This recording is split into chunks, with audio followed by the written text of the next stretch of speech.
Shalom Bapak Ibu Saudara yang dikasihi oleh Tuhan. Kembali kita akan mendengarkan firman Tuhan.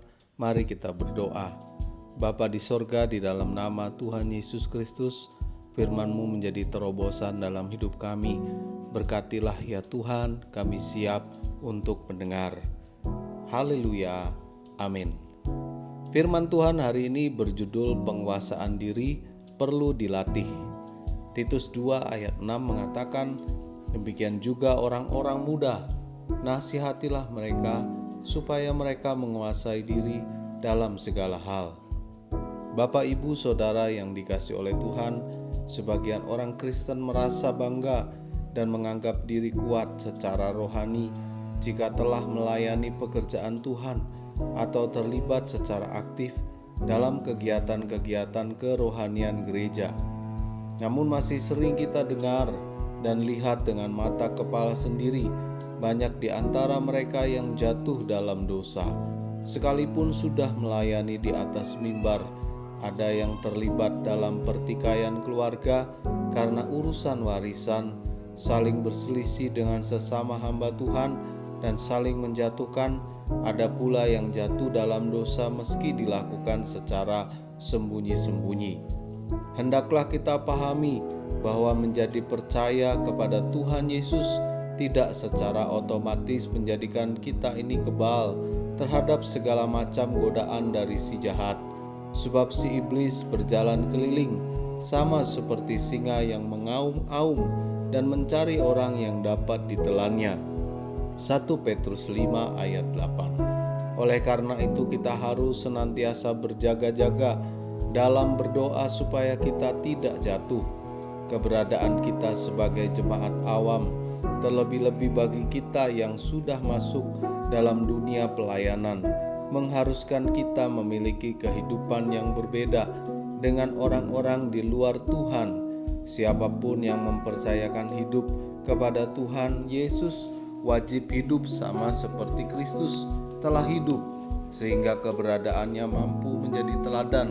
Dan jadikanlah dirimu sendiri suatu teladan dalam berbuat baik. Hendaklah engkau jujur dan bersungguh-sungguh dalam pengajaranmu. Demikian pula untuk dapat menjadi teladan, kita memerlukan latihan dalam hal penguasaan diri. Tetapi aku melatih tubuhku dan menguasainya seluruhnya, supaya sesudah memberitakan Injil kepada orang lain, jangan aku sendiri ditolak. 1 Korintus 9 ayat 27. Melatih tubuh dan menguasai seluruhnya berarti berjuang untuk dapat menguasai diri dari belenggu keinginan-keinginan dagingnya yang bertentangan dengan kehendak Tuhan, supaya ia tidak ditolak oleh Tuhan. Bagaimana mungkin kita bisa menjadi teladan dan mampu memenangkan jiwa bagi Tuhan bila kita sendiri masih belum memiliki penguasaan diri terhadap keinginan-keinginan daging? Ada harga yang harus dibayar untuk menjadi berkat dan teladan yang baik. Amin. Terima kasih untuk kebenaran firman-Mu hari ini. Kami rindu Tuhan menjadi teladan di dalam hidup kami. Dan biarlah kedisiplinan rohani kami semakin hari semakin kuat. Dan biarlah kami bisa menguasai diri dan kami bersedia dilatih.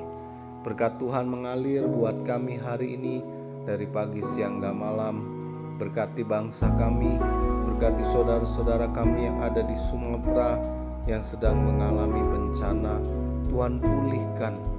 Berkati juga pemerintah dan stakeholder yang ada untuk bahu-membahu bisa membantu saudara kami di sana. Berkat Tuhan mengalir buat gereja-gereja di seluruh Indonesia, baik yang sudah bangunan permanen maupun yang sedang perintisan. Tuhan cukupkan, Tuhan berkati dengan tanah, dengan bangunan, dengan fasilitas ibadah yang memuliakan nama Tuhan. Berkati juga saudara-saudara kami yang sakit, Tuhan berikan kesembuhan. Para pendengar yang sedang ada dalam masalah keuangan, Tuhan berikan kelepasan. Terima kasih, kami mengucap syukur hari ini kami ada sebagaimana kami ada, semua karena anugerah Tuhan. Di dalam nama Tuhan Yesus Kristus kami mohonkan doa ini. Haleluya. Amin. Selamat melanjutkan aktivitas. Tuhan Yesus memberkati. El